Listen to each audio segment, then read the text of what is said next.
Fala pessoal, boa tarde. Ezequiel Silveira aqui, junto com a doutora Carolina Siebra. Tá dando para ouvir bem aí? Tá todo mundo na escuta? Estamos aqui em frente ao Capitólio. Hoje, nosso último dia de missão aqui nos Estados Unidos. Estamos aqui em Washington, onde nós cumprimos diversas agendas essa semana. E a gente está passando aqui para prestar contas, né, dar um relatório das missões que nós desenvolvemos durante essa semana. Então, chegamos na segunda-feira à noite e logo de manhã, na terça-feira, já tivemos a nossa primeira agenda, né? A primeira agenda foi na Cedars House, com pessoas que são influentes, é um instituto cristão internacional que é reconhecido pelo governo dos Estados Unidos, onde todos os presidentes dos Estados Unidos costumam visitar e participar, e essa reunião foi muito produtiva. Esse instituto, eles se autodenominam como uma instituição que promove a diplomacia de segundo nível. Você tem a diplomacia de primeiro nível, que é feita pelas embaixadas, com os cônsules, os agentes consulares, né? E essa instituição é uma instituição que promove a diplomacia de segundo nível, ou seja, promove conversas, promove encontros entre pessoas, entre líderes mundiais, de forma a resolver situações, principalmente de situações que envolvam direitos humanos. Então, foi uma importante reunião que nós tivemos, onde pudemos ali conhecer várias pessoas que podem estar nos ajudando nessa luta. Levamos ali a nossa situação, né? Os parlamentares que conosco estiveram traçaram um panorama mais, em todas as reuniões que nós tivemos basicamente, né? Eles traçaram um cronograma mais geral, um panorama mais geral de como está a situação política do Brasil, de como as coisas vêm escalando, e a gente trouxe mais especificamente os casos do 8 de janeiro, casos específicos, as histórias, as aflições das pessoas, para que essas autoridades com quem nós nos reunimos tomassem ciência do que está acontecendo no Brasil com as vítimas do 8 de janeiro e com os advogados pela forma como o tribunal, como a corte tem tratado o nosso trabalho. Sim, é importante mencionar que a gente tem essa questão da defesa, né, do cerceamento de defesa, não só com as pessoas do dia 8 de janeiro, mas também com os perseguidos políticos que já estão, alguns em asilo aqui nos Estados Unidos e outros em outros lugares, mas essas pessoas também não são esquecidas em momento nenhum. Depois dessa reunião lá, desse café da manhã, a gente veio para cá onde nós estamos, né, no Capitólio, e fizemos aquela coletiva de imprensa, né, que foi organizada pelo senador Chris Smith, que foi quem nos convidou para estarmos aqui. Lembrando que havia uma audiência pública na Comissão de Segurança Pública aqui do Parlamento, mas um congressista, né, um deputado democrata, ou seja, de esquerda, ele vetou a realização dessa audiência nesse momento e ela foi postergada para acontecer futuramente. Mas isso acabou trazendo mais visibilidade para a nossa missão. Então as pessoas quiseram falar conosco, quiseram saber o que estava acontecendo e por que essa audiência foi adiada, sendo que isso nunca havia acontecido. Então, o que na verdade deveria ter sido um problema para nós acabou sendo uma bênção, porque acabou dando mais visibilidade para a nossa causa. Então a gente esteve aqui juntamente com os deputados e senadores, e vocês puderam assistir, a gente transmitiu ao vivo também, as falas dos parlamentares, dos jornalistas, dessas pessoas que puderam trazer um pouco mais de luz à nossa situação no Brasil. Sim, aí posteriormente estivemos na OEA, onde fomos recebidos lá para apresentar uma denúncia que foi construída pelo Coronel Ulisses, que é deputado federal do Acre, e junto com essa denúncia trouxemos também o fato das outras 100 denúncias que foram feitas ano passado, no final do ano passado, não só pela SOAB, mas por um conjunto de outros advogados. O questionamento era por que essas denúncias tinham sido respondidas também de forma genérica. E lá podemos expor todas as situações de violações de direitos humanos que estão sendo vivenciadas pelos brasileiros. E isso foi muito importante porque a gente recebeu algumas respostas daquelas centenas de denúncias que nós fizemos no ano passado e essas respostas foram negativas, mas muito vagas. Veja bem, eu preciso fazer uma pequena explicação. Na Comissão Interamericana de Direitos Humanos, você tem dois tipos de processos. Você tem a petição, que é um caso, um processo em que você vai dar entrada para poder que seja analisada ali uma eventual violação de direitos humanos. Só que essa petição, ela só pode ser dada entrada depois que o processo transita em julgado, ou seja, quando não há mais possibilidade de recurso dentro do seu país. Então a gente não podia protocolar essa petição porque a maioria dos nossos clientes ainda estão em julgamento. Hoje só dois processos que nós temos conhecimento que transitaram em julgado. Os outros ainda estão em processo de tramitação. Então nós apresentamos medidas cautelares, que é um processo um pouco mais enxuto, vou dizer assim, em que o processo judicial no Brasil não precisa estar concluído, que foi o que nós fizemos, e pedimos a tomada de providências urgentes. E o que nós ressaltamos lá nessa reunião foi que nós fizemos isso justamente para evitar que algo de ruim acontecesse. E infelizmente não deu tempo, o Clériston morreu ali na prisão, e depois disso várias pessoas foram liberadas, mas o prejuízo já estava feito. E nós reiteramos essas denúncias. Olha, nós já viemos aqui uma vez, viemos aqui em novembro, fizemos as denúncias, vocês não estão dando atenção e a gente precisa que providências sejam tomadas. E aí eu me lembro bem que quando a gente saiu dessa reunião lá na OEA, alguém me falou, não sei se foi a doutora Carolina, que disse assim, aqui parece o STF, a gente só fala e parece que ninguém nos ouve. E aí eu até brinquei, eu falei, o que você quer esperar de uma corte cujo vice-presidente foi advogado do ministro Gilmar Mendes, né? Então, assim, a gente sabe, a gente não espera muita coisa que a OEA faça muita coisa contra o Brasil, porque a gente sabe dos vínculos políticos, acabei de citar um, que existe entre a Corte Interamericana de Direitos Humanos e o governo do Brasil. Mas a gente precisa registrar o que está acontecendo, precisamos mostrar para eles que nós estamos mostrando o que está acontecendo de errado e eles não estão agindo, certo? Para que nós possamos também pressionar eles futuramente. Lembrando que tudo isso que nós estamos fazendo aqui, né, estamos fazendo também pensando no futuro. Em novembro vai haver eleições aqui nos Estados Unidos, muito provavelmente vai assumir um governo de direita, Donald Trump está muito bem cotado para assumir o governo novamente, e aí nós vamos ter ali, daqui a pouco a gente vai falar sobre uma próxima reunião que a gente teve, que envolve diretamente essa parte do governo Trump.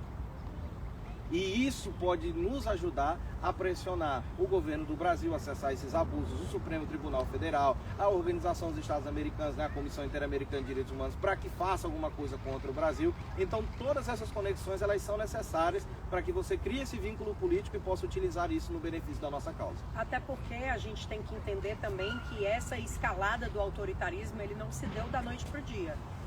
Ela foi uma escalada que foi se insurgindo contra as pessoas, e isso foi crescendo até culminar no 8 de janeiro e culminar em todo o ano de 2023, que a gente viu várias pessoas sendo perseguidas por esse autoritarismo. Então a nossa escalada de resistência também é dessa forma. A gente vai buscando, vai contando a nossa história e vai demonstrando para as pessoas que o que está acontecendo realmente no país não é uma coisa, digamos que ordinária, é uma exceção. Nós também tivemos a oportunidade de reunir com a comunidade brasileira aqui do entorno de Washington. Tivemos ali uma reunião, se deu na Igreja Assembleia de Deus, e a gente pôde compartilhar também com a comunidade brasileira que vive aqui. Vários também estiveram presentes aqui na coletiva de imprensa, né? Para a gente mostrar o que está acontecendo também no Brasil e para que eles também nos auxiliem nessa divulgação.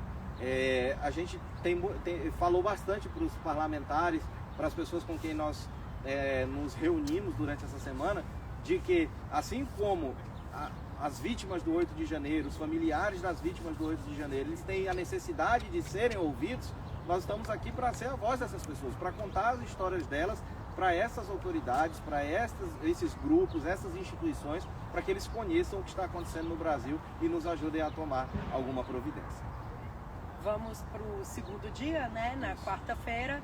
Na quarta-feira a gente amanheceu sendo recebidos no CIPEC, aqui em Washington, pelo seu presidente, né, Matt. E foi uma reunião também muito proveitosa, onde podemos contar tudo que está acontecendo no país e toda essa escalada que a gente já falou anteriormente. Fomos ouvidos com muita cautela, né? Normalmente em todas essas reuniões que a gente faz aqui nos Estados Unidos, as pessoas ficam estarrecidas porque se no Brasil, que a gente já vive tudo isso, as pessoas costumam também ficar incrédulas, porque a mídia não mostra, imagine aqui nos Estados Unidos como é que essas pessoas não ficam. E realmente foi algo assim extraordinário para eles, e eles buscaram nos conhecer e conhecer a história e nos dar espaço também. Para quem não conhece, o CPEC é um think tank, é uma instituição que que é a maior instituição conservadora do mundo. Ou seja, eles têm contatos com os políticos de direita do mundo inteiro. Então essas pessoas elas conseguem nos conectar com outras instituições, com outras pessoas, com outros grupos políticos, e foi exatamente isso que aconteceu. Nós estivemos lá no primeiro dia no CPEC, contamos a nossa história lá para os presidentes, né, o Matt Schlapp e a Mercedes Schlapp, e primeiro eles nos ouviram, segundo eles nos entenderam a nossa situação, entenderam a gravidade da situação. Depois disso eles conseguiram marcar reuniões com outras pessoas para que nós também contássemos a nossa história, né? E isso nos ajudou bastante. Então foi interessante porque o próprio CPEC também, após essa reunião, redigiu uma nota, né? Uma nota conjunta com os parlamentares, nós que estávamos ali, se pronunciando a respeito da situação ditatorial que nós estamos vivendo no Brasil. E essa nota tem rodado o mundo aí, e isso chamou a atenção inclusive do Elon Musk, que viu uma notícia que estava acontecendo. O Elon Musk, para quem não sabe, é um dos homens mais ricos do mundo, dono aí da empresa Tesla, e é uma pessoa que é o dono do Twitter, inclusive, né, do X, e que utilizou o seu alcance, né, para divulgar algumas histórias do 8 de janeiro. E é isso que nós estamos querendo, divulgar o que está acontecendo, porque se a gente deixar a coisa parada lá sem tomarmos alguma medida, essas pessoas que estão literalmente morrendo na prisão vão continuar na mesma situação, e a gente não pode permitir que isso aconteça. E o CPEC, ele é um instituto dos conservadores, é o Instituto Americano de Conservadores, e aí lá nesse instituto eles conseguem ter esse alcance por toda a direita do mundo, e isso é muito importante para que as pessoas saibam o que está acontecendo no Brasil, nesse sentido de que a partir do momento em que um governo entrou, em que a direita faz oposição, eles irão perseguir as pessoas politicamente, e isso trouxe uma dimensão, como o Dr. Ezequiel falou, muito grande e muito importante para todos nós. Nós tivemos uma reunião também na ADF, que é a Alliance Defense Freedom, que é uma instituição também de alcance mundial, que defende as liberdades, que produz relatórios de violações de direitos humanos. Nós estivemos ali também conectando, fazendo contatos, conversando com essas pessoas, explicando a situação do Brasil, e eles também se colocaram à disposição para divulgar a nossa história. É uma instituição que eles têm uma raiz muito forte na questão da liberdade religiosa, que é um dos vieses, né, dos direitos humanos. Então também foi um contato importante que nós fizemos, almoçamos com eles ali no dia, o Julio e o Tomás, que nos receberam maravilhosamente bem, e isso também serviu mais uma instituição que passará a nos apoiar. Quer falar um pouquinho? Não, pode falar. Saindo da ADF, a gente foi no Cato Institute, que é um instituto que eles têm, inclusive, um trabalho muito importante, que é de mensurar a questão das liberdades no mundo. Então eles têm ali uma série de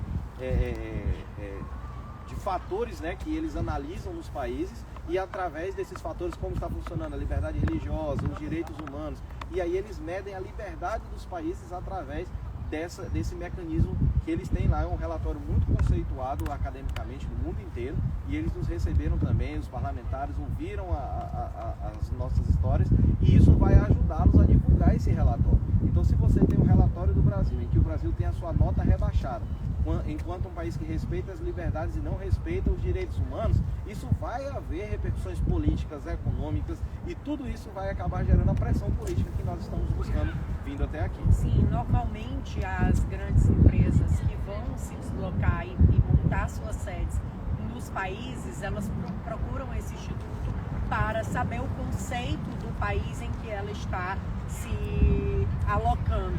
E isso daí é muito importante a partir do momento que a gente vê que o Brasil não é um país livre.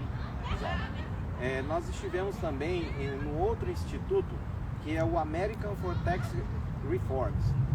Nós tivemos uma palestra ali excelente com o Dr. Grover Norquist, em que ele foi literalmente uma aula. Ele, em meia hora, ele explicou para nós o funcionamento da economia, da política americana e, mais do que isso, abriu um espaço de conversação para que nós pudéssemos ter esse diálogo e amadurecer a questão política no Brasil. Ele, inclusive, foi um dos palestrantes que vai estar em Porto Alegre agora no mês de abril, no Fórum da Liberdade.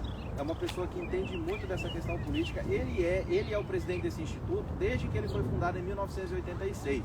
E esse instituto foi reconhecido pela Casa Branca e ele foi nomeado pelo presidente Reagan para tomar conta desse instituto. Então é algo muito sério, certo? Essas instituições que nós estamos indo são todas organizações sérias de alcance nacional, outras de alcance mundial, e elas com certeza vão poder estar nos ajudando nessa divulgação e na solução dessas problemáticas.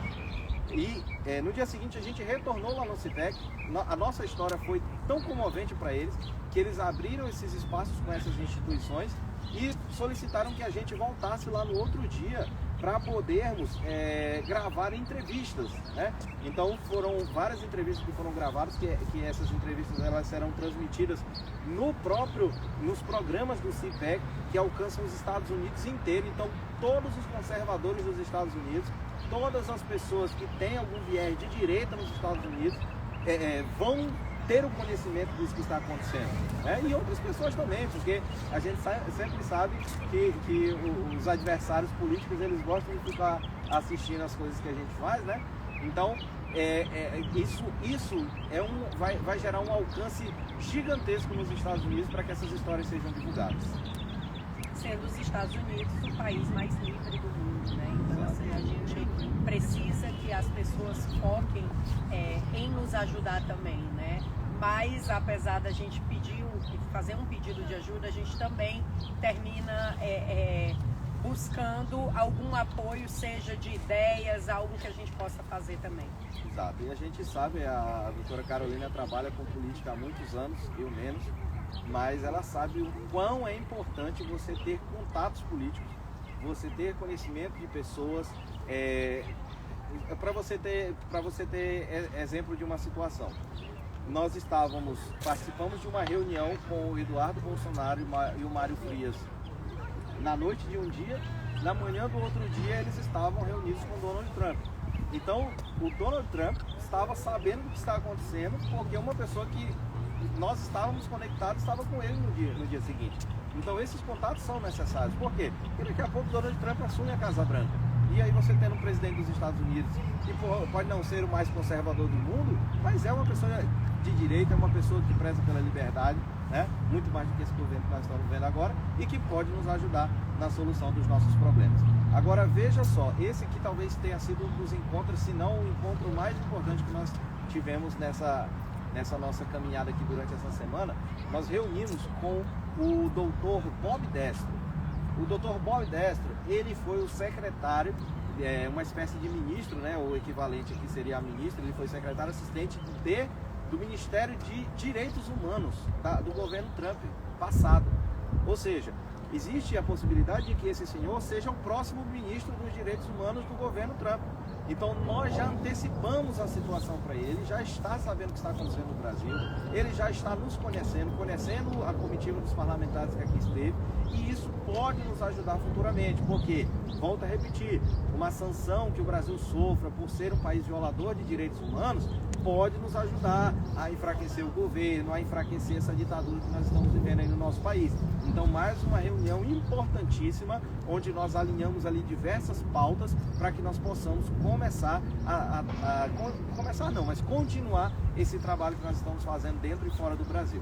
E o mais interessante dessa reunião com o Mr. Bob é que ele é advogado, né? Então a gente pôde falar num linguajar mais jurídico o que está acontecendo com essas pessoas, principalmente as do dia 8 de janeiro. E ele também, enquanto advogado, e advogado que não só advogado, mas também professor universitário aqui nos Estados Unidos, ele ficou estarrecido, mas não tão chocado, porque ele já viu isso acontecer em alguns outros momentos, principalmente como foi no dia 6 de janeiro aqui também, a questão de acesso a provas e etc., que começou a vir aparecer agora, né, recentemente, na história recente. E ontem nós também estivemos reunidos, né, participamos de uma reunião com o bispo Paul Murray.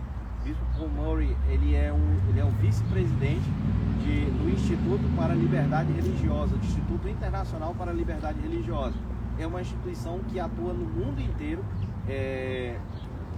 nessa questão de violações de direitos humanos, mas voltado para a liberdade religiosa. Isso é importante para nós, por quê? Porque nós temos visto várias violações, em situações de violação de direitos humanos através da liberdade religiosa por conta desses presos do 8 de janeiro. Cito aqui alguns exemplos. A própria doutora Gabriela, que nós estávamos lá na audiência e um segurança do Supremo Tribunal Federal pediu para ela guardar o terço dela que ela estava usando lá na audiência. As pessoas que não conseguem ir para a igreja, mas precisam pedir autorização para o ministro Alexandre de Moraes para poder participar do culto. As pessoas que foram presas, que são na sua maioria cristãs, o fato de haver pastores presos, o fato de cantora ter sido presa.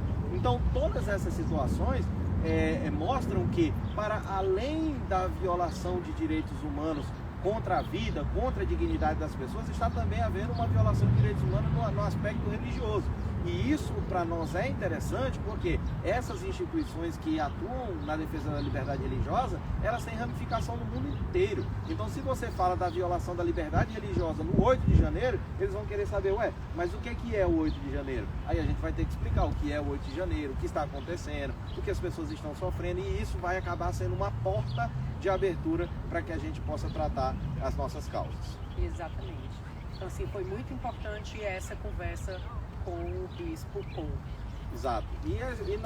Além dessas reuniões, nós tivemos outros encontros, conhecemos outras pessoas. Eu cito aqui algumas, como a ex-deputada Rosi Orozco, que é uma ex-deputada do México, que tem uma forte atuação na causa de direitos humanos no mundo inteiro. Ela lida com questões de tráfico humano. A gente até trocou uma ideia sobre a situação que está acontecendo lá na Ilha do Marajó. Ela ficou bem interessada de saber sobre essa situação e ela conversou lá, trocou contato com os deputados do Brasil. Fomos em igrejas, conversamos com líderes religiosos. Os parlamentares estiveram aqui no Capitólio conversando com congressistas americanos, deputados, senadores. Então, assim, gente, foi um negócio maravilhoso, um momento especial que foi preparado por Deus, esse momento, para que a gente estivesse aqui, e todo o nosso trabalho foi muito bem realizado, e graças a Deus deu tudo certo. Nosso objetivo, que era divulgar e trazer essas informações para que isso gere pressão lá no Brasil, tem funcionado, e funcionou, que a gente viu aí o pessoal, imprensa, pessoal da esquerda, todo mundo muito chateado, reclamando. O choro foi grande. Foi. Então quer dizer que a situação funcionou. Então a gente já vai caminhando aqui para o final da nossa live, não vamos demorar mais muito, mas a gente não podia encerrar aqui nosso relatório, né? Nosso report, para dizer que a gente está... Yes! Agradecer a todos que nos apoiaram para chegar até nós, em especial os nossos clientes, aqueles que nos ajudaram financiando, né, essa viagem, as pessoas que compraram o nosso sorteio aí, a comunidade brasileira aqui em Washington, que nos recebeu tão bem, as pessoas como o seu Adriel e a sua família, que nos receberam aqui de uma forma tão especial, tão espetacular, que só Deus pode recompensá-los. Agradecer também aos parlamentares que estiveram aqui.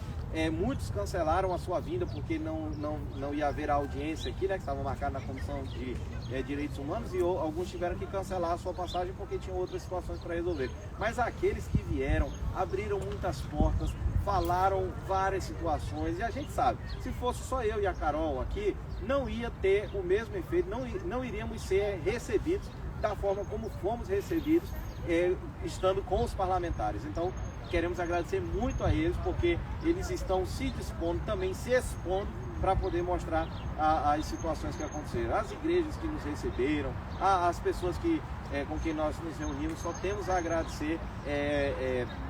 Agradecer a doutora Gabriela, né, que fez o esforço para estar aqui conosco também em alguns dos dias. Então, é só agradecer a todo mundo, o IES Brasil, que é a instituição aqui dos brasileiros, que conseguiu, juntamente com os parlamentares, organizar toda essa movimentação. A gente só tem a agradecer e dizer mais uma vez que nós estamos juntos e vamos continuar lutando pela liberdade no nosso país.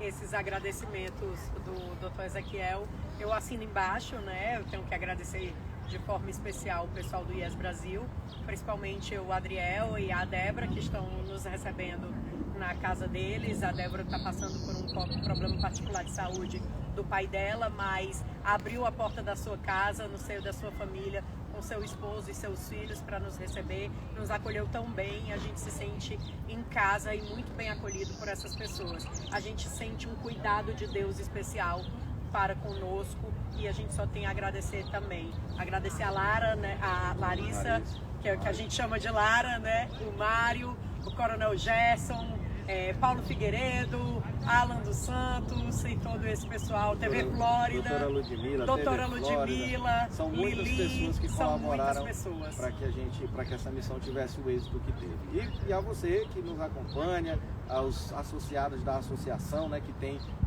depositado sua confiança no nosso trabalho, nós estamos juntos até o final. Tá bom? Obrigada, pessoal. Forte abraço.